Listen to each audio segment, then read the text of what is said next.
আসসালামু আলাইকুম সুপ্রিয় শিক্ষার্থীরা, কেমন আছো তোমরা? আশা করছি তোমরা ভালো আছো, সুস্থ আছো, নিরাপদে আছো, বাসায় অবস্থান করছো। তোমাদের পরিবারের সকলেই নিশ্চয়ই ভালো আছে। আমিও ভালো আছি। আমি রুমান আক্তার, প্রভাষক হিসাব বিজ্ঞান বিভাগ, ঢাকা কলেজ, ঢাকা। আমার আজকের অনলাইন ক্লাসে তোমাদেরকে স্বাগত জানাচ্ছি। আমি তোমাদেরকে পড়াচ্ছিলাম ফিনান্স, ব্যাংকিং ও বীমা দ্বিতীয় পত্র এই কোর্সটি। আমার আলোচনার বিষয় ছিল ব্যাংক তহবিলের উৎস ও ব্যবহার।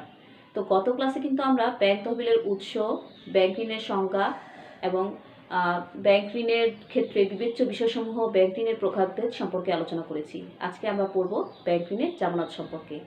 দেখো, ব্যাংক হচ্ছে অর্থ ও ঋণের ব্যবসায়ী। যখন ব্যাংক ঋণ প্রদান করে, অর্থাৎ অর্থ প্রেরণ করে, সেই অর্থটা প্রেরণের পর তার কিন্তু সেটার উপর নিরাপত্তা বিধান করতে হয়। সেজন্য তাকে ঋণ প্রদানের আগে থেকেই চিন্তা করতে হয় যে কীভাবে এই ঋণের অধিক নিরাপত্তা সে নিশ্চিত করতে পারে। আর এই লক্ষ্যে যখন একটি বাণিজ্যিক ব্যাংক ঋণ প্রদান করে, তখন সেই ঋণের নিরাপত্তা বিধানের উদ্দেশ্যে কোনো স্থায়ী, স্থাবর বা অস্থাবর সম্পত্তি যদি ফেরত প্রদানের শর্তে গ্রহণ করে এবং নির্দিষ্ট সময় পরে সেটা ফেরত দেয়, তাকে বলা হচ্ছে ঋণের জামানত। সাধারণত যখন একজন ঋণের গ্রহীতা ঋণের অর্থ পরিশোধে ব্যর্থ হয়, তখন কিন্তু ব্যাংক ওই জামানতকে বাজারে নিলামে বিক্রয় করে তার অর্থ দিয়ে কিন্তু সে তার ক্ষতি পুষিয়ে নেয়, অর্থাৎ সুদসহ সে তার আসল অর্থটাকে উদ্ধার করে। তো আমরা যদি একটু বোর্ডের দিকে তাকাই, তাহলে দেখবে আমি একটি সংজ্ঞা লিখে রেখেছি। বলা হয়েছে কি, দেখো, যে এআর খানের মতে ঋণের নিরাপত্তা বিধানের উদ্দেশ্যে ঋণের বিপরীতে ব্যাংক যে স্থাবর, অস্থাবর সম্পত্তি কিংবা ব্যক্তিগত গ্যারান্টি সংরক্ষণ করে তাকে ঋণের জামানত বলে। তাহলে এখানে কিন্তু স্পষ্ট ভাষায় বলা হয়েছে যে ঋণের নিরাপত্তা বিধানের উদ্দেশ্যে মূলত ব্যাংক কি করছে, ওই ঋণের বিপরীতে স্থাবর বা অস্থাবর সম্পত্তি বা ব্যক্তিগত গ্যারান্টি সংরক্ষণ করছে। তাহলে আমরা তো বুঝতেই পারলাম ব্যাংক ঋণের জামানত কি।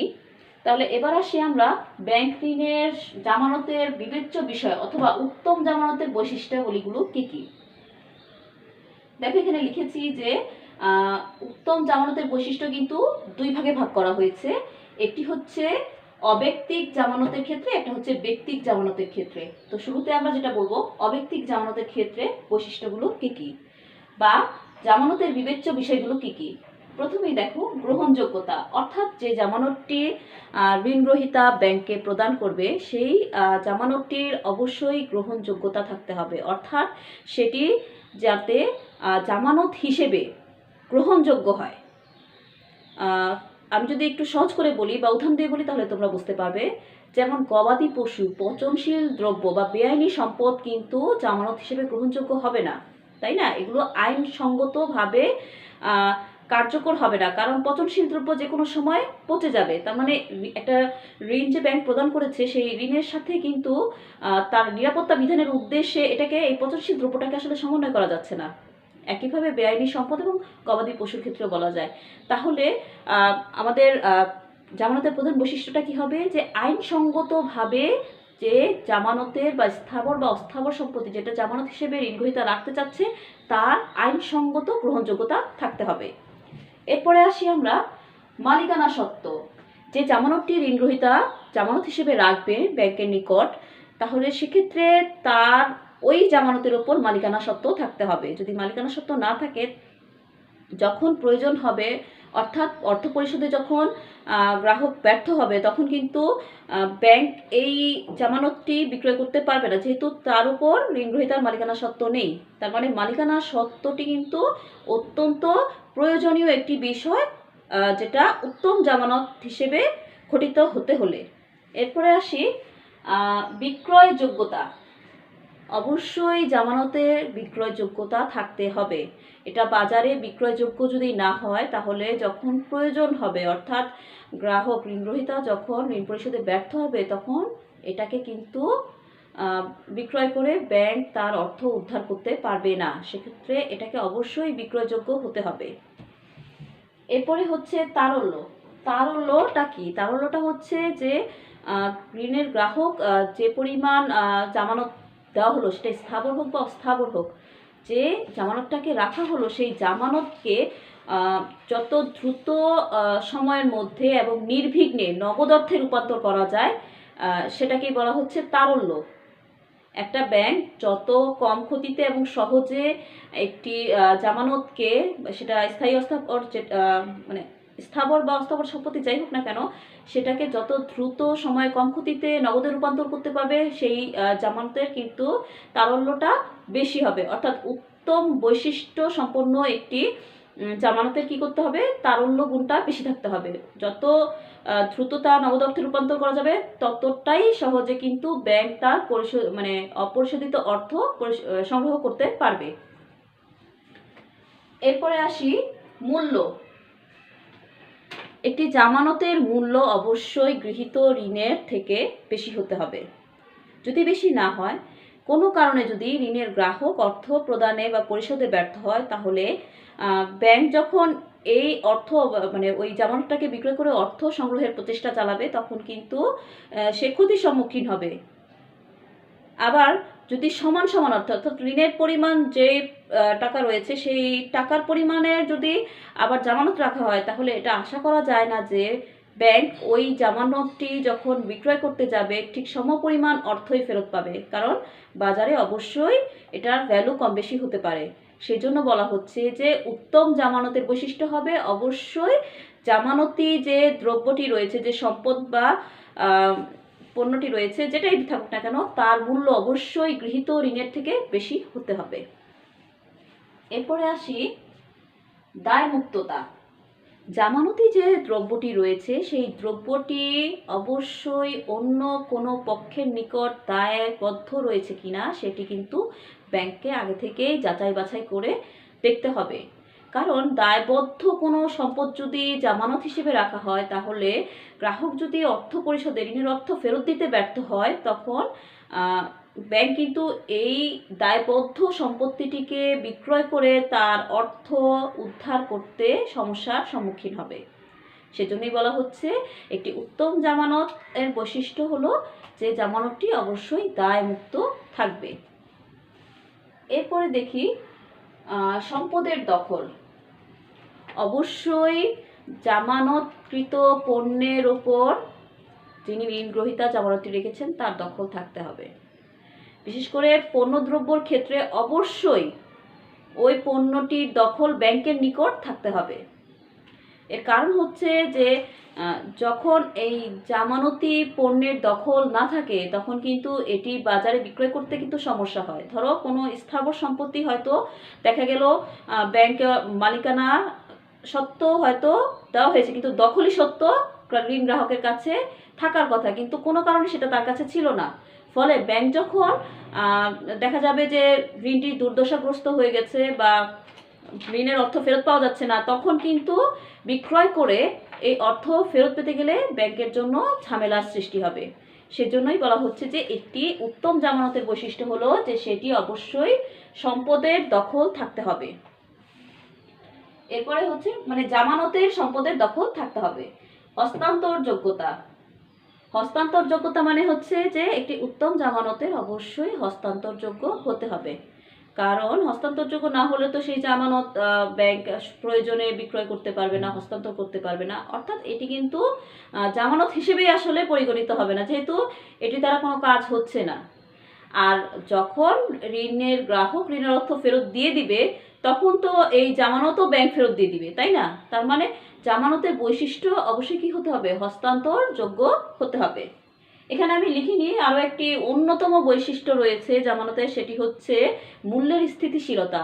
দেখো, বাজারে কিন্তু যে কোনো পণ্য বা সম্পদের মূল্য ওঠানামা করে, এবং কোনো পণ্যের মূল্য ওঠানামা যদি বেশি করে, তাহলে সেই পণ্য যদি জামানত হিসেবে বা সেই সম্পদ যদি জামানত হিসেবে রাখা হয়, সেটা কিন্তু ব্যাংকের জন্য বিপজ্জনক হবে। কারণ যখন সেটি বিক্রয় করতে যাবে, তখন কিন্তু গৃহীত ঋণের থেকে কি হবে, মূল্য কমও হতে পারে। সেজন্য মূল্যের স্থিতিশীলতা বেশি এমন ধরনের সম্পদ বা পণ্যদ্রব্য বা অস্থাবর অন্য কোনো সম্পদকে জামানত হিসেবে রাখাটাই বুদ্ধিমানের কাজ। তো এই ছিল আমার অব্যক্তিক জামানতের ক্ষেত্রে কি কি বৈশিষ্ট্য রয়েছে সেগুলো। এবার দেখি ব্যক্তিক জামানতের ক্ষেত্রে আর্থিক সামর্থ্য। ব্যক্তিক জামানতের ক্ষেত্রে অবশ্যই আর্থিক সামর্থ্যটা দেখা হবে, কারণ যিনি গ্যারান্টর হবেন বা তৃতীয় পক্ষ হবেন, যিনি একটি ঋণের ক্ষেত্রে তৃতীয় পক্ষ হয়ে নিশ্চয়তা প্রদান করবেন, তার আর্থিক সামর্থ্যটা কেমন সেটা অবশ্যই ব্যাংককে বিবেচনা করতে হবে। কারণ কোনো কারণে যদি ঋণের গ্রাহক ঋণের অর্থ ফেরত দিতে না পারে, তখন কিন্তু ব্যাংক ঋণের অর্থ এই তৃতীয় পক্ষের নিকট থেকেই ফেরত পাওয়ার প্রচেষ্টা চালাবে। তাই তার আর্থিক সামর্থ্য অবশ্যই অত্যন্ত ভালো হতে হবে। এরপরে আসি সততা। যিনি গ্যারান্টর বা নিশ্চয়তা প্রদানকারী, তার কিন্তু অবশ্যই সততা থাকতে হবে। কারণ সৎ না হলে তার যে জামানত সেটা কিন্তু আসলে গৃহীত হবে না। কারণ অসৎ ব্যক্তি বা বাটপার জাতীয় কোনো ব্যক্তির যদি নিশ্চয়তাপত্র প্রদান করা হয় কোনো ঋণ গ্রহীতার ঋণের বিপক্ষে, তাহলে যখন প্রয়োজন হবে তখন কিন্তু এই অসৎ লোক কোনো কাজে আসবে না। সেজন্যই বলা হচ্ছে, যখন একজন ব্যক্তিক জামানত প্রদান করবেন, কোন যে নিশ্চয়তা প্রদানকারী, তাকে অবশ্যই সৎ হতে হবে। এরপরে আসি, বলা হয়েছে কি যোগ্যতা। আসলে এটা হচ্ছে ঋণ গ্রহীতার যোগ্যতা, ব্যবসায়িক যোগ্যতা। দেখো, ঋণের নিশ্চয়তা প্রদানকারী যে তৃতীয় পক্ষ রয়েছে বা ব্যক্তিক জামানত প্রদানকারী যে ব্যক্তি রয়েছেন, তার যতই সম্পদ থাকুক, আর্থিক সামর্থ্য থাকুক, তারপরে তিনি যতই সৎ হন, বা যিনি ঋণ গ্রহণ করেছেন তিনি যদি সৎ হন বা তার আর্থিক সামর্থ্য থাকুক, সেটা কিন্তু আসলে কাজে আসবে না যদি না তার ব্যবসায় পরিচালনার যোগ্যতা বেশি ভালো না হয়। কারণ সে যদি ব্যবসার যোগ্যতা দক্ষতার সাথে পরিচালনা না করতে পারে, তাহলে কিন্তু একটা সময় গিয়ে এই ঋণটি ঝুঁকির মুখে পড়বে এবং সমস্যাগ্রস্ত ঋণ হিসেবে দেখা দিবে। সেজন্যই বলা হচ্ছে যে ঋণ প্রদানের ক্ষেত্রে যখন ব্যক্তিক নিশ্চয়তা প্রদান করা হয়, সেই ক্ষেত্রে অবশ্যই যিনি ঋণ গ্রহীতা, তার ব্যবসায় পরিচালনার যোগ্যতা দক্ষতাও বিচার বিশ্লেষণ করে দেখা হয়, এবং এক্ষেত্রে তার যোগ্যতা এবং দক্ষতা অবশ্যই ভালো হতে হবে। সামাজিক মর্যাদা। ব্যক্তিক জামানত প্রদানের ক্ষেত্রে অবশ্যই ঋণ গ্রহীতা প্লাস যিনি গ্যারান্টি দিয়েছেন, অর্থাৎ নিশ্চয়তা প্রদান করেছেন যে ব্যক্তি, বা যে ব্যক্তি নিজেকে জামানত হিসেবে রেখেছেন, তার এই দুজনের সামাজিক যে মর্যাদা সেটা কিন্তু পর্যালোচনা করা হয়। সাধারণত পণ্যদ্রব্য যখন জামানত হিসেবে রেখে বা পণ্যদ্রব্যের ব্যবসায়ের ক্ষেত্রে যখন ঋণটা প্রদান করা হয়, তখন এই মর্যাদাটা কিন্তু অত্যন্ত গুরুত্বের সাথে বিবেচনা করা হয়। কারণ কোনো মর্যাদাবান ব্যক্তি তার মর্যাদা রক্ষার জন্যই কিন্তু এই ঋণের অর্থ ফেরত প্রদানে সচেষ্ট থাকবে। তো এই ছিল আমাদের উত্তম জামানতের বৈশিষ্ট্য বা জামানতের বিবেচ্য বিষয়সমূহ। এরপরে আসি জামানতের প্রকারভেদ।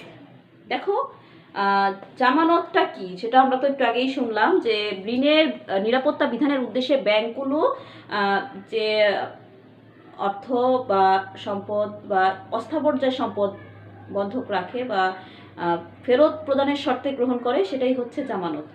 তাহলে জামানতের প্রকারভেদটা দেখে নিই আমরা। ব্যক্তিগত জামানত এবং অব্যক্তিগত জামানত।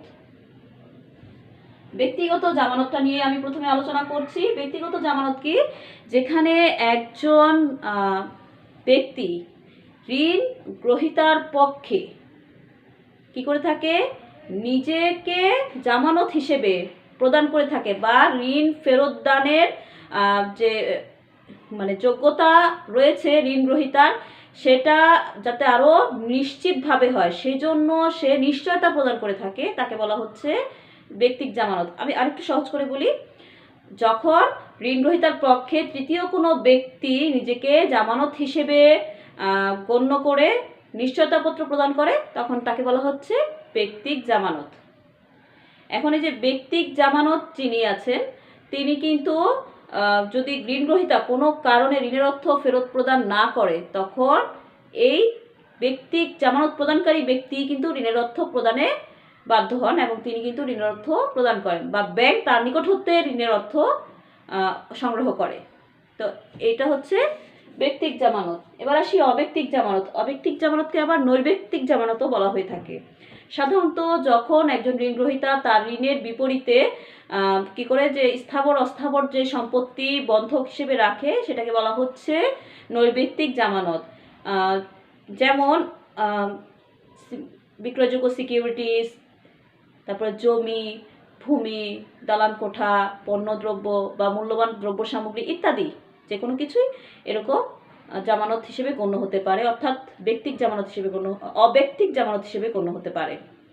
এখন কথা হচ্ছে এই যে অব্যক্তিক জামানতটা রাখা হলো, যখন ব্যাংক দেখবে যে ঋণ গ্রহীতা ঋণের অর্থ পরিশোধে ব্যর্থ হচ্ছে, অর্থাৎ ঋণের অর্থ ফেরত দিচ্ছে না, তখন কিন্তু ব্যাংক আইন অনুযায়ী বা চুক্তি অনুসারে এই জামানতকে বিক্রয় করে তার অর্থ সংগ্রহ করতে পারে, অর্থাৎ ঋণের প্রদানকৃত অর্থটা সে কিন্তু সংগ্রহ করতে পারে সুদসহ।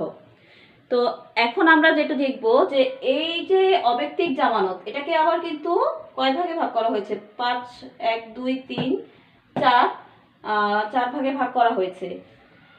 তো দেখে নেই এখন আমরা পূর্ব শর্তটা কি। পূর্ব শর্তটা হচ্ছে যখন একজন ঋণের গ্রহীতা কোনো স্থায়ী বা অস্থায়ী সম্পত্তিকে জামানত হিসেবে রাখে, তাহলে সেই জামানত হিসেবে রাখা সেই স্থাবর বা অস্থাবর সম্পত্তিকে নিজের কাছে আটক রাখার বা নিজের দখলে রাখার যে ক্ষমতা রয়েছে ব্যাংকের, সেটাকে বলা হচ্ছে পূর্ব শর্ত। তো পূর্ব শর্ত আবার 2 ভাগে ভাগ করা হয়েছে, একটা হচ্ছে সাধারণ পূর্ব শর্ত, একটা হচ্ছে নির্দিষ্ট পূর্ব শর্ত। তো আমি যেহেতু বললাম যে জামানত ঋণ গ্রহীতার যে প্রদত্ত যে জামানত সেটা নিজের দখলে রাখা, নিজের কাছে আটক রাখার যে ক্ষমতা, সেটাকে বলা হচ্ছে পূর্ব শর্ত। এখানে সাধারণ পূর্ব শর্তটা কি? সাধারণ পূর্ব শর্তটা হচ্ছে এটাই যে জামানতকৃত যে স্থাবর বা অস্থাবর সম্পত্তি রয়েছে সেটা ব্যাংকের নিজের দখলে রাখা এবং সেটাকে কোনো সময় আদালতের বিশেষ বিবেচনায় বিক্রয় করার যে ঘটনা, সেটাকে বলা হচ্ছে সাধারণ পূর্ব শর্ত। তবে সাধারণ পূর্ব শর্তের ক্ষেত্রে এটি বিক্রয় করা যায় না। আমি আবার বলছি, সাধারণ পূর্ব শর্তের ক্ষেত্রে সাধারণত পণ্য দ্রব্য বিক্রয় করা যায় না যেটি জামানত হিসেবে রাখা হয়েছে। পূর্ব শর্তের ক্ষেত্রে ব্যাংকের সাথে যদি চুক্তি থাকে ঋণ গ্রহীতার বা বিশেষ কোনো কারণে আইনগত শর্তের কারণে যদি প্রয়োজন হয়, তাহলে সেক্ষেত্রে কিন্তু ব্যাংক এইটাই বিক্রয় করতে পারে, এর বাইরে কিন্তু বিক্রয় করতে পারবে না সাধারণ পূর্ব শর্তের ক্ষেত্রে। এবার আসি বিশেষ পূর্ব শর্ত বা নির্দিষ্ট পূর্ব শর্ত। নির্দিষ্ট পূর্ব শর্ত কি? সাধারণত নির্দিষ্ট সময়ের জন্য নির্দিষ্ট জামানতের বিপক্ষে নির্দিষ্ট সময়ের জন্য নির্দিষ্ট ঋণের বিপক্ষে যে জামানতটা ব্যাংক গ্রহণ করে থাকে, সেই জামানতটা যদি বিশেষ প্রয়োজনে আইন অনুযায়ী বা আদালতের অনুমতিক্রমে ব্যাংক বিক্রয় করতে পারে, সেটাকে বলা হচ্ছে নির্দিষ্ট বা বিশেষ পূর্ব শর্ত। অর্থাৎ পূর্ব শর্ত বলতে একটা কথাই বোঝাচ্ছে যে জামানতটা রাখা হলো ব্যাংকের নিকট, সেটা ওপর অধিকার ব্যাংকের কাছে থাকা, এটাই আসলে পূর্ব শর্ত। এবার আসি পণ্যদ্রব্য বন্ধক।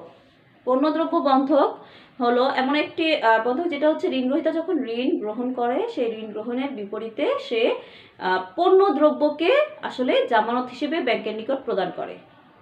সাধারণত এক্ষেত্রে কি দেখা যায় যে পণ্যদ্রব্য যখন বন্ধক রাখা হয়, তখন এই পণ্যদ্রব্যের দখলটা আসলে ব্যাংকের কাছে থাকে, মালিকানাটা থাকে ঋণ গ্রহীতার কাছে। আমি উদাহরণ দিই তাহলে বুঝতে পারবে। ধরো যমুনা ব্যাংকের নিকট থেকে আমি ঋণ নিলাম, আমি প্রায় 1 কোটি টাকা ঋণ নিলাম এবং আমি কিছু ফ্রিজ আনলাম।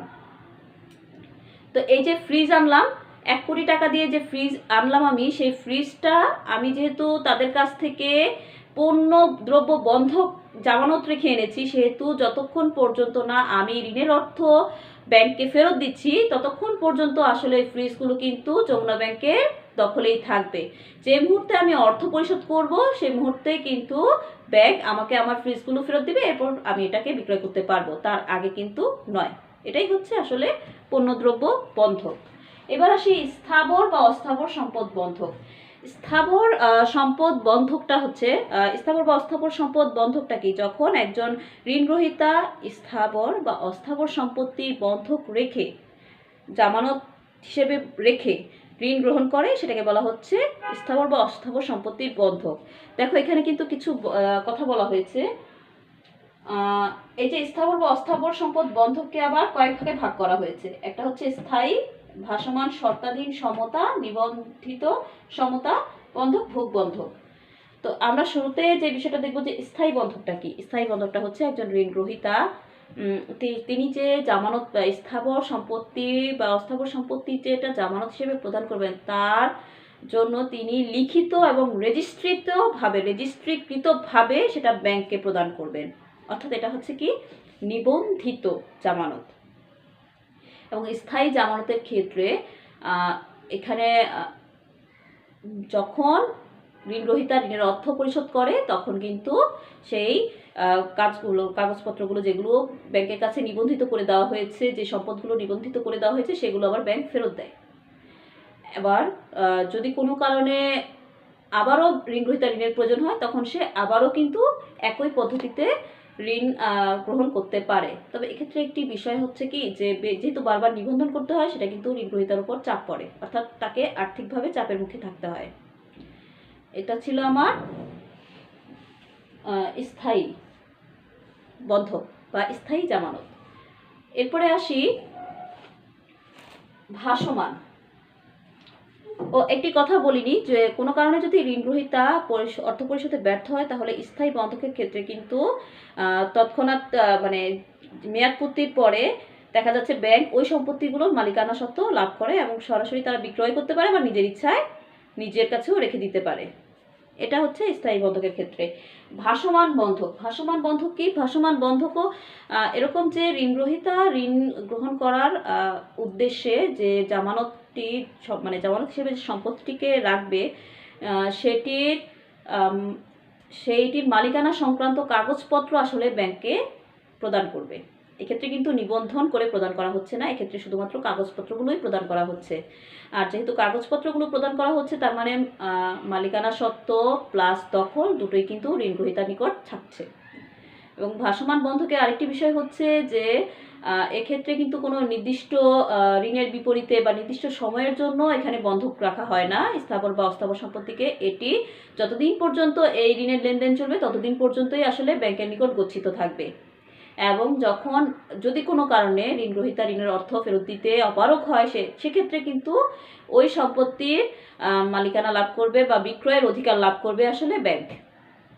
এরপরে আসি শর্তাধীনটা কি? শর্তাধীন হচ্ছে যখন একজন ঋণ গ্রহীতা ঋণের জন্য প্রয়োজনীয় অর্থ গ্রহণ করে তখন সে কিন্তু ঋণের বিপরীতে যে জামানতটা প্রদান করে সেই জামানতটা প্রদানের সময় সে কিন্তু অনেকগুলো শর্তের উল্লেখ করে।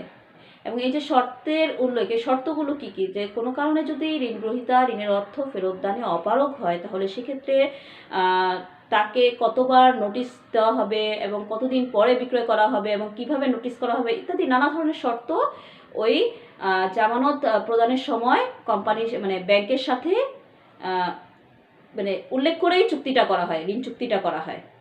এটাই হচ্ছে শর্তাধীন বন্ধক।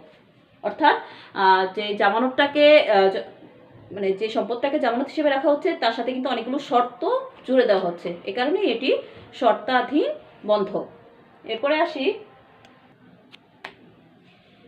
নিবন্ধিত বন্ধক। নিবন্ধিত যে এটা হচ্ছে মূলত নিবন্ধিত সমতা বন্ধক, অর্থাৎ সমতা বন্ধকের মতোই কিন্তু এখানে যে জামানতটিকে ঋণ গ্রহীতা ঋণের বিপরীতে প্রদান করছে সেক্ষেত্রে ঋণ গ্রহীতাকে অবশ্যই সেটি সম্পর্কে লিখিত আর কি নিবন্ধিত করে দিতে হয়। অর্থাৎ এটাকে মর্টগেজটাকে রেজিস্ট্রেশন করে তারপরে সেটিকে ব্যাংকের হাতে বা ঋণ দাতার হাতে দিতে হয়। তো এটা ছিল আমার নিবন্ধিত সমতা বন্ধক। এবং সমতা বন্ধকের মতোই কিন্তু এখানেও সেই ঋণের জন্য যে জামানতটিকে প্রদান করা হয়েছে সেই জামানতটিকে অবশ্যই নির্দিষ্ট সময়ের জন্য নির্দিষ্ট ঋণের বিপক্ষে প্রদান করতে হয়।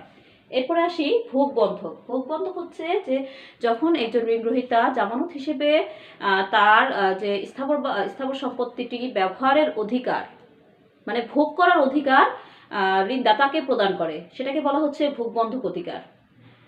সাধারণত ব্যাংকগুলো এ ধরনের বন্ধক গ্রহণ করে না, কিন্তু ভোগ বন্ধক প্রচলিত রয়েছে বলেই আসলে এখানে আমরা পড়াচ্ছি এটাকে, যে যখন ঋণ গ্রহীতা তার সম্পত্তিটি জামানতের উদ্দেশ্যে ভোগের অধিকার হিসেবে ঋণদাতাকে প্রদান করে সেটাই হচ্ছে ভোগ বন্ধক। এরপরে আসি অতিরিক্ত জামানত। যদিও আমি এখানে লিখিনি, অতিরিক্ত জামানতটা কি? অতিরিক্ত জামানত হচ্ছে যে মূল জামানতের ওপর যদি ব্যাংকারের ভরসা না থাকে, যে যে অর্থ ঋণ হিসাবে প্রদান করা হয়েছে তার জন্য যে জামানতটি রাখা হয়েছে, সেই জামানতটির চাইতেও যদি আরও অধিক কোনো বিষয় বা পণ্যদ্রব্য বা স্থাবর বা অস্থাবর সম্পত্তি যেটাকে জামানত হিসেবে রাখা হোক না কেন, সেটাকে বলা হচ্ছে অতিরিক্ত জামানত। এবং অতিরিক্ত জামানত মূলত সহযোগী জামানত। যখন একজন ঋণ গ্রহীতা তার ঋণের অর্থ ফেরত দিতে না পারে, অর্থাৎ অপারগ হয়, সে মুহূর্তে কি করবে? প্রথমে ব্যাংকার মূল জামানতটাকেই আসলে বিক্রয় করে অর্থ সংগ্রহের চেষ্টা করবে। যদি সেটা থেকে তার প্রদত্ত ঋণের অর্থ সুদসহ সংগ্রহ না হয়, তখন কিন্তু সে যে অতিরিক্ত জামানতটি রয়েছে, সেই অতিরিক্ত জামানতটিকে বিক্রয় করার প্রচেষ্টা চালাবে। তো অতিরিক্ত জামানতের যদি কিছু বৈশিষ্ট্য আমরা দেখি, তাহলে এখানে এটা দেখছি যে অতিরিক্ত জামানত অবশ্যই মূল জামানত হবে না। মূল জামানতে মানে অতিরিক্ত যে জামানতটাকে প্রদান করা হচ্ছে, অর্থাৎ মূল জামানতটাই মূলত কাভার করবে ঋণটাকে, কিন্তু তারপরেও ব্যাংকার অধিক নিরাপত্তার স্বার্থে যদি অতিরিক্ত জামানত গ্রহণ করে, তাহলে সেটা অবশ্যই কী হবে? অতিরিক্ত জামানত হবে। এবং এটি অবশ্যই অব্যক্তিক জামানত হবে, অর্থাৎ এটা স্থাবর সম্পত্তি হতে পারে, অস্থাবর সম্পত্তি হতে পারে, না বা কোনো সিকিউরিটিস হতে পারে, বন্ড হতে পারে। মানে মোট কথা হচ্ছে যে এখানে যেটা হবে সেটা অব্যক্তিক বা নৈর্ব্যক্তিক জামানত হবে। এবং এটারও কিন্তু বিক্রয়যোগ্যতা থাকতে হবে এবং এটারও দায়মুক্ততা থাকতে হবে। আর আমি একটা উদাহরণ দিই, তাহলে তোমরা বুঝতে পারবে। ধরো আমি একটি বাড়ি নির্মাণ করব, সেই বাড়িটি নির্মাণ করার উদ্দেশ্যে আমি ব্যাংক থেকে ঋণ গ্রহণ করলাম, এবং ঋণ গ্রহণ করলাম এইভাবে যে আমি আমার বাড়িটি নির্মাণের যে জমিটি রয়েছে সেটিকে আমি জামানত হিসেবে রাখলাম। কিন্তু ব্যাংক ম্যানেজার তাতে সন্তুষ্ট হলেন না, তিনি তার প্রদত্ত ঋণের অর্থের জন্য আরও অধিক জামানত চাইলেন। তখন অতিরিক্ত জামানত হিসেবে আমি আমার যে শেয়ার সার্টিফিকেট রয়েছে সেগুলো তার কাছে জামানত হিসেবে প্রদান করলাম। এখানে আমার মূল জামানত ছিল হচ্ছে বাড়ি তৈরির জমিটি, আর অতিরিক্ত জামানত কোনটা? অতিরিক্ত জামানত হচ্ছে আমার যে শেয়ারগুলো রয়েছে, শেয়ার সার্টিফিকেটগুলো রয়েছে সেগুলি। আশা করি বুঝতে পেরেছো।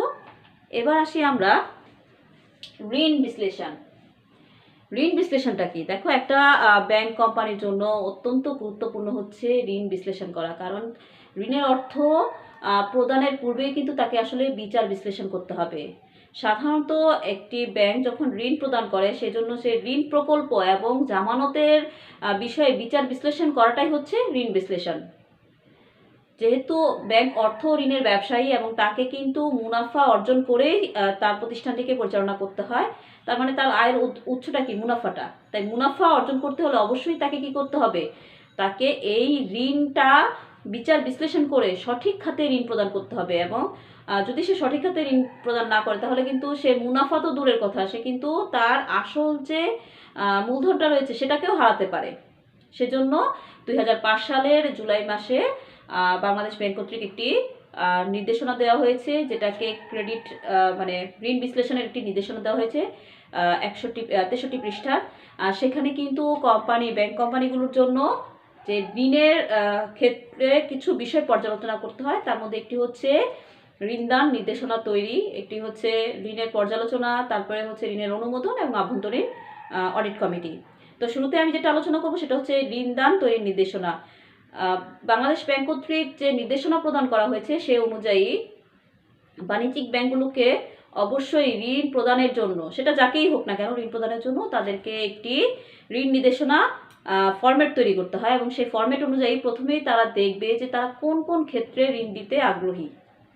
একটা ব্যাংক সাধারণত সব ধরনের ক্ষেত্রেই ঋণ দেয় না, তারা আগ্রহী কোন কোন সেক্টরগুলোতে, সেই সেক্টরগুলোকে তারা আসলে আইডেন্টিফাই করবে। তারা কি শিল্পে ঋণ দেবে, না তারা ব্যবসায় ঋণ দেবে, না তারা পণ্য সারিতে ঋণ দেবে।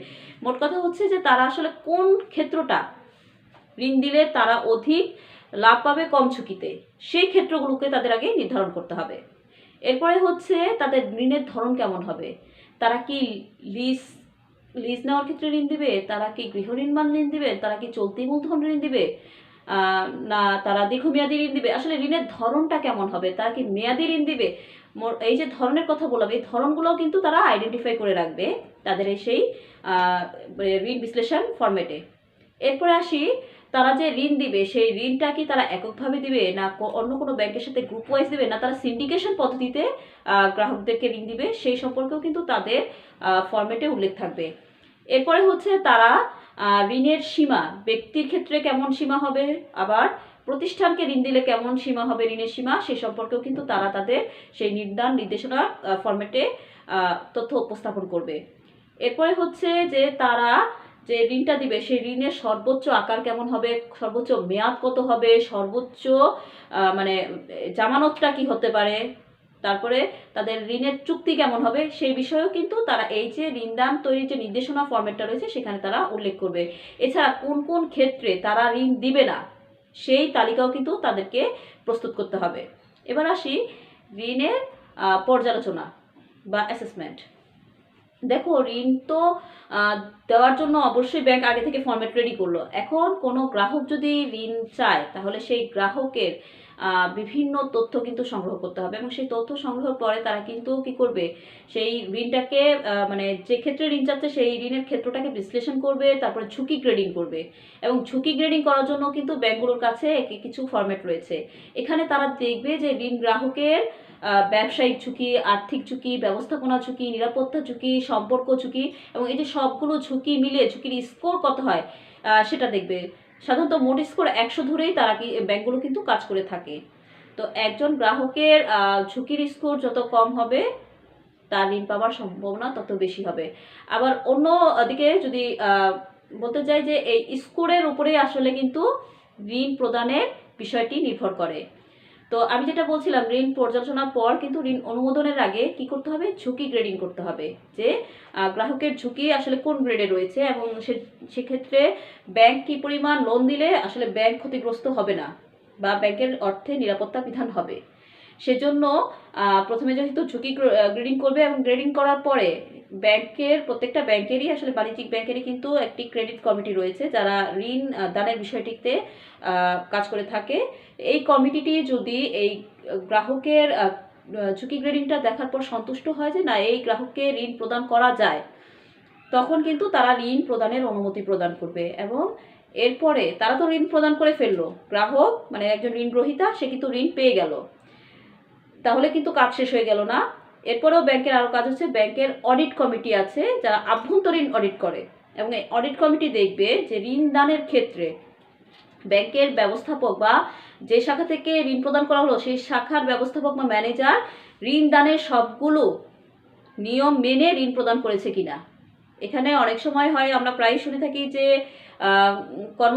অসৎ কর্মকর্তার যোগসাজশে যে অর্থ পাচার হয়েছে, ঋণ খেলাপি হয়েছে, এই জন্য আভ্যন্তরীণ ঋণের কমিটি রয়েছে, তারাই কিন্তু এই ঋণদানের প্রত্যেকটা পদ্ধতি মানে প্রত্যেকটা স্তর যে স্তরগুলো রয়েছে সেগুলোকে পর্যালোচনা করে তারপরে রিপোর্ট প্রদান করবে। ফলে এই যে ঋণ দানের বিষয়টা সেটা কিন্তু ব্যাংকের জন্য কি হলো অনেকটা সিকিউর হয়ে যায়, যেহেতু এখানে আভ্যন্তরীণ নিরীক্ষারও ব্যবস্থা রয়েছে। এবার আসি আমরা ঋণ বিশ্লেষণের ক্ষেত্রে ব্যাংকগুলো কি কি বিষয় নিয়ে কাজ করে আমরা একটু দেখি। এখানে আমি যেটা তোমাদেরকে একটু আগে বলছিলাম যে ঋণ বিশ্লেষণটা হচ্ছে যে ঋণ প্রকল্প এবং জামানত সম্পর্কে যে বিচার বিশ্লেষণ। দেখো একটা ব্যাংকের জন্য যখন আমানত সংগ্রহ করে সেটা কিন্তু অনেক কষ্ট হয় না, কারণ দেখা যায় যে একটা ব্যাংক যখন তার যাত্রাপথ শুরু করে তখন কিন্তু তারা অনেক বিজ্ঞাপন দেয়, অনেক অফার দেয়, আকর্ষণীয় বিভিন্ন স্কিম আনে। তারা কিন্তু বিভিন্নভাবে যেভাবে হোক গ্রাহককে আকৃষ্ট করে এবং তারা কিন্তু গ্রাহকদের কাছ থেকে আমানত সংগ্রহ করে এবং সেজন্য কিন্তু তাদেরকে স্বল্প সুদও প্রদান করে থাকে। কিন্তু ব্যাংকের জন্য অত্যন্ত দুরূহ কাজ হচ্ছে এই ঋণ প্রদান করাটা। যেহেতু এখানে আমানতকৃত অর্থ ঋণ হিসেবে প্রদান করা হচ্ছে সেহেতু ব্যাংককে কি করতে হবে, সেই অর্থে নিরাপত্তা বিধান করতে হবে। তাই অপাত্রের ঋণ দিয়ে নিজেদেরকে ব্যবসায়িক ঝামেলায় ফেলাটা আসলে কোনো ব্যাংকই চায় না। আবার যে ব্যবস্থাপক ঋণ দিল সেও কিন্তু অদক্ষ হিসেবে প্রমাণিত হবে যদি তার ঋণটা দুর্দশাগ্রস্ত বা খেলাপি ঋণ হয়ে যায়, তাই না? তাই একটি ব্যাংকের জন্য অত্যন্ত প্রয়োজন ঋণ বিশ্লেষণ করে সঠিক ঋণ গ্রহীতাকে ঋণ দেওয়া, কারণ ব্যাংক কিন্তু এই ঋণের থেকে যে মুনাফা বা সুদটা পাবে সেটাই কিন্তু ব্যাংকের আয় এবং এই আয় দিয়েই কিন্তু ব্যাংক পরিচালিত হয়। তাই অধিক মুনাফা হবে এবং কম ঝুঁকি থাকবে এমন সেক্টরকে খুঁজে বের করাটা ব্যাংকের জন্য অত্যন্ত আবশ্যক। আমরা যদি একটু বোর্ডে তাকাই তাহলে দেখবো যে ঋণ বিশ্লেষণের ক্ষেত্রে ব্যাংক প্রথমে কি দেখে, আবেদনকারীর অবস্থা, অর্থাৎ আবেদনকারীর চরিত্র, আবেদনকারীর সামর্থ্য, আবেদনকারীর সচ্ছলতা, মানে যিনি ঋণটা নিচ্ছেন তিনি কতটুকু আন্তরিক এই ঋণ ফেরতের ক্ষেত্রে, তারপরে তার সচ্ছলতা কেমন, তার যোগ্যতা কেমন ব্যবসা পরিচালনার ক্ষেত্রে, অনেক কিন্তু বিষয় যেখানে দেখা হয়। তার অতীত ফেরত মানে ঋণের অর্থ ফেরতদানের রেকর্ডটা কেমন, বিভিন্ন কোম্পানির সাথে তার আর্থিক অবস্থা কেমন, আর্থিক লেনদেনের চিত্র কেমন। এরপরে দেখো বলছে যে ব্যাংক কর্তৃক সংগৃহীত তথ্য, যে ঋণ ফেরত দেওয়ার রেকর্ড, যেটা আমি একটু আগে বলছিলাম, যেটা আবেদনকারী যিনি ঋণ নিতে চাচ্ছেন তিনি অতীতে অন্য কোনো ব্যাংক থেকে ঋণ নিয়েছেন কিনা, ঋণ নিলে সেখানে তাদের ঋণ ফেরত দেওয়ার গতিশীলতা কেমন বা তাদের আন্তরিকতা কেমন, ওই তাদের কোম্পানির ব্যবস্থাপকের দক্ষতা কেমন বা তাদের পণ্যের যে বাজার সেটা কেমন, মানে অনেক কিছু বিষয় সম্পর্কে কিন্তু ব্যাংক তথ্য সংগ্রহ করে থাকে। প্রার্থিত ঋণ খাতের অবস্থা, অর্থাৎ যে খাতের জন্য ঋণ চাচ্ছে আবেদনকারী সেই খাতের অবস্থা কেমন।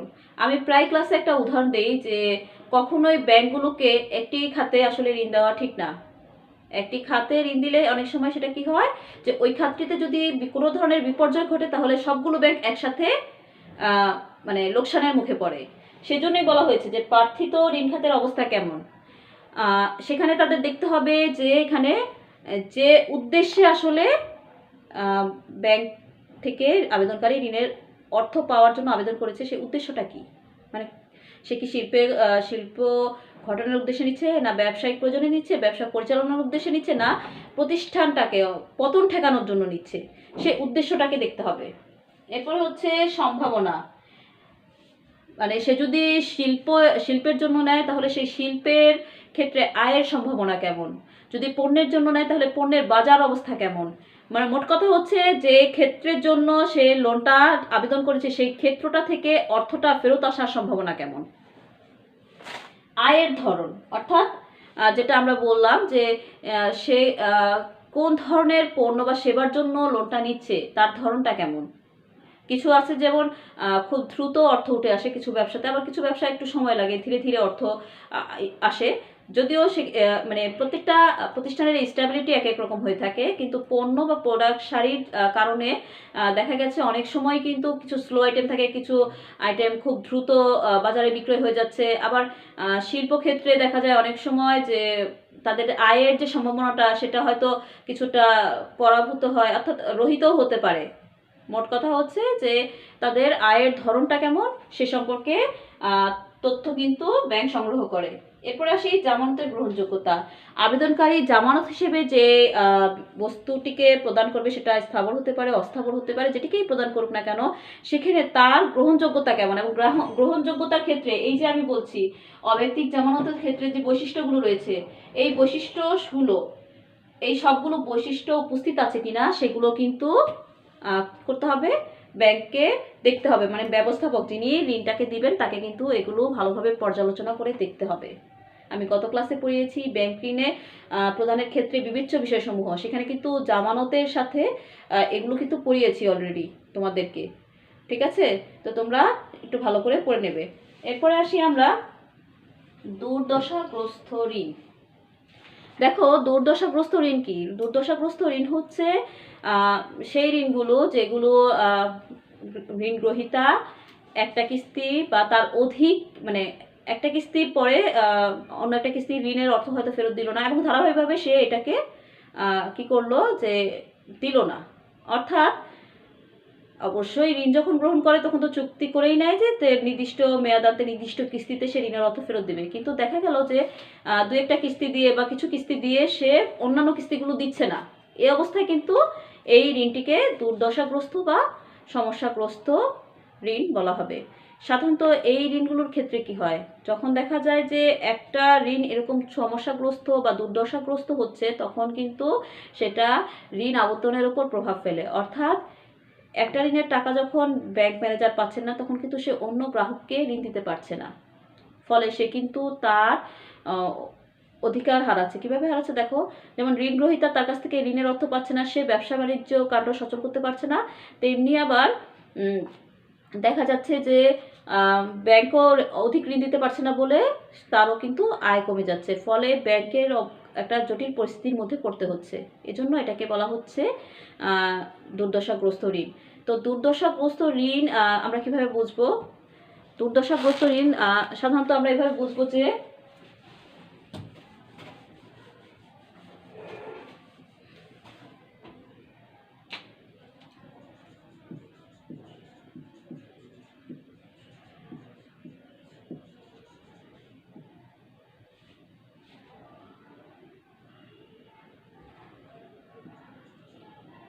ঋণ প্রদানের সামর্থ্য প্লাস ঋণ গ্রহণের ইচ্ছা।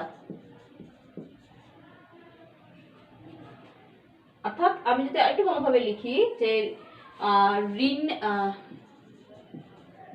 ঋণ গ্রহণের ইচ্ছা মানে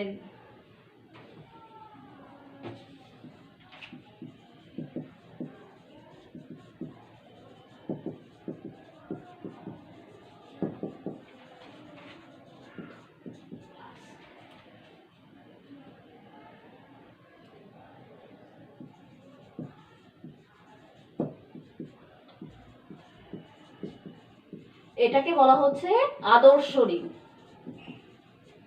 তার মানে ব্যাংকগুলো যখন ঋণ দিচ্ছে এবং প্রতিটা কিস্তিতে যখন ঋণ গ্রহীতা ঋণের অর্থ ফেরত দিচ্ছে, তার ইচ্ছা আছে এবং তার সামর্থ্য আছে, এটাকে বলা হচ্ছে আদর্শ ঋণ। আর দুর্দশাগ্রস্ত ঋণের ক্ষেত্রে আমরা যদি দেখি তাহলে বিষয়টা হচ্ছে এরকম যে ঋণের অর্থ ফেরত দানের অসামর্থ্য প্লাস ঋণের অর্থ ফেরত দানের ইচ্ছা।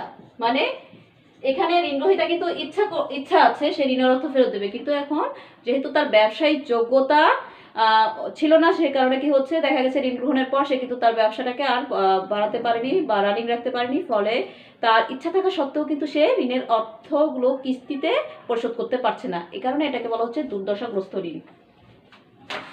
এরপরে আসি ঋণের অর্থ ফেরত দানের অনিচ্ছা আর প্লাস ঋণের অর্থ ফেরত দানের অসামর্থ্য বা সামর্থ্য, যদি আমি বলি সামর্থ্য। এখানে যিনি ঋণ গ্রহণ করেছেন তার সামর্থ্য রয়েছে, কিন্তু তিনি ঋণের অর্থ যথাসময়ে কিস্তিতে পরিশোধ করছেন না। তার মানে এখানে ঋণের অর্থ তিনি ফেরত দিতে চাচ্ছেন না। এটাও কিন্তু সমস্যাগ্রস্ত ঋণের একটি দিক। এরপরে আসি যে ঋণের অর্থ ফেরত দানের অনিচ্ছা প্লাস অসামর্থ্য। এক্ষেত্রে অসৎ লোক বা বাটপার লোক যারা আছেন তারা কিন্তু দেখা যাচ্ছে যে ম্যানেজারকে কোনোভাবে ম্যানেজ করে হয়তো ঋণের অর্থ হাতিয়ে নিল, কিন্তু তাদের ঋণের অর্থ ফেরতদানের কোনো ইচ্ছা ছিল না এবং তারা নিজেদেরকে অসামর্থ্য দেখাচ্ছে। মোট কথা হচ্ছে যে তার ঋণের অর্থ ফেরতদানেরও কোনো ইচ্ছা নেই, আবার তার এখন সামর্থ্যও নেই। যেহেতু সে অসৎ, সেটা হয়তো ঋণের অর্থ সে অন্য কোথাও ব্যয় করে ফেলেছে। তো এটা ছিল সমস্যাগ্রস্ত ঋণ, যেটা সম্পর্কে আমরা আলোচনা করছি। তো এই যে সমস্যাগ্রস্ত ঋণ, এই সমস্যাগ্রস্ত ঋণগুলোকে অবশ্যই কী করতে হবে, অবশ্যই ব্যাংক ম্যানেজারকে খুঁজে বের করতে হবে এবং যথাযথ ব্যবস্থা নিতে হবে। যদি যথাযথ ব্যবস্থা না নেয় তাহলে মানুষের মনে কিন্তু, বিশেষ করে গ্রাহকদের মনে কিন্তু আস্থাহীনতার সৃষ্টি হবে এবং ব্যবস্থাপকের দক্ষতা নিয়ে প্রশ্ন তৈরি হবে এবং ব্যাংকটি কিন্তু ধীরে ধীরে তার সুনাম হারাবে যদি এরকম একাধিক কেস থাকে। তাই তাকে শুরুতেই দেখতে হবে যে তার ব্যাংকে কোন কোন ঋণগুলো সমস্যাগ্রস্ত পর্যায়ে আছে এবং ভবিষ্যতে সমস্যাগ্রস্ত হতে যাচ্ছে। কারণ এটা দেখা যাবে যে কোনো ব্যাংক হয়তো কোনো ব্যাংকের ঋণ গ্রহীতা হয়তো 2-1টা কিস্তি দিয়ে স্টপ করে দিল, আবার কেউ হয়তো দীর্ঘ সময় কিস্তির টাকা পরিশোধ করার পরে স্টপ করে দিল। তার মানে খুঁজে বের করতে হবে, আসলে এটা হচ্ছে ব্যাংকের যে ব্যবস্থাপক রয়েছেন তাকে কিন্তু এই বিষয়ে কাজ করতে হয় যে কোন ব্যাংকে মানে ব্যাংকের কোন ঋণটি সমস্যাগ্রস্ত এবং কোন ঋণটি আদর্শ ঋণ। তো এবার আসি আমি একটা জিনিস স্কিপ করে গিয়েছিলাম, জামানতের বৈশিষ্ট্য। জামানতের প্রয়োজনীয়তা। জামানতের প্রয়োজনীয়তা দরকার আছে, কারণ তোমাদের 3 অথবা মানে সৃজনশীল যে প্রশ্নটি হয় সেখানে গ অথবা ঘয়ে এ ধরনের কোশ্চেন চলে আসতে পারে। জামানতের প্রয়োজনীয়তা কি, কেন ব্যাংকগুলো জামানত গ্রহণ করবে? কারণ জামানত গ্রহণের যে প্রয়োজনীয়তাটি, আমি যদি প্রথম প্রয়োজনীয়তা বলি, সেটা হচ্ছে যে সম্পদের যথাযথ ব্যবহার। অর্থাৎ ঋণের অর্থটা যেটা সে ঋণ গ্রহীতা ঋণ হিসেবে নিল সেই ঋণের অর্থটা যথাযথ ব্যবহার করার ফলে যাতে তার সম্পদেরও যথাযথ ব্যবহার হয়, মানে অর্থের এখানে যাতে যথাযথ ব্যবহার হয়, এবং এক্ষেত্রে ঋণ গ্রহীতাও লাভবান হবে এবং ব্যাংকও কিন্তু লাভবান হবে।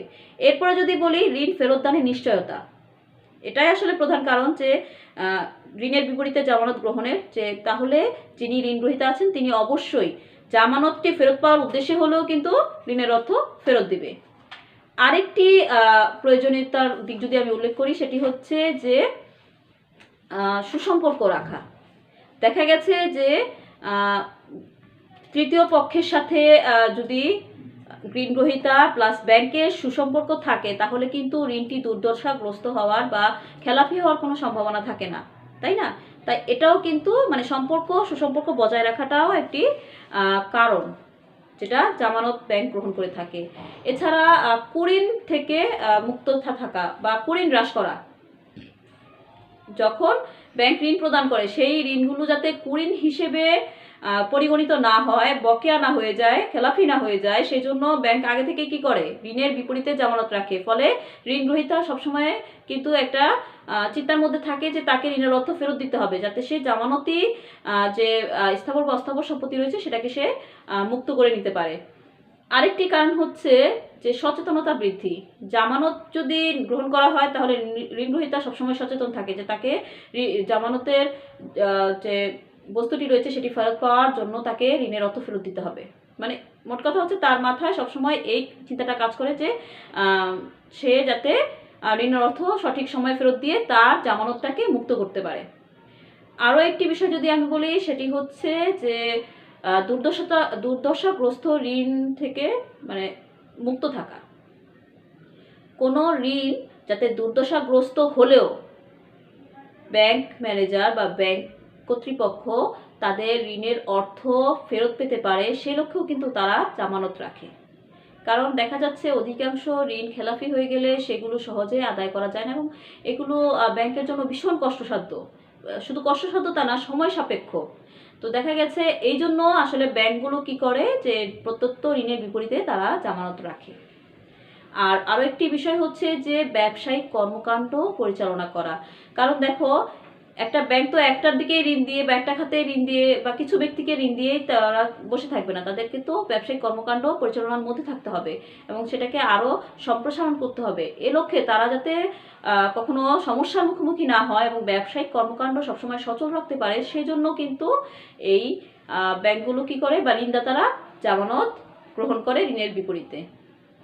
তো এই ছিল আমার আজকে তোমাদের সাথে আলোচনা। তোমরা ভালো থাকো, সুস্থ থাকো। নেক্সট ক্লাসে আবার দেখা হবে তোমাদের সাথে। সে পর্যন্ত সবাইকে ধন্যবাদ। আল্লাহ হাফেজ।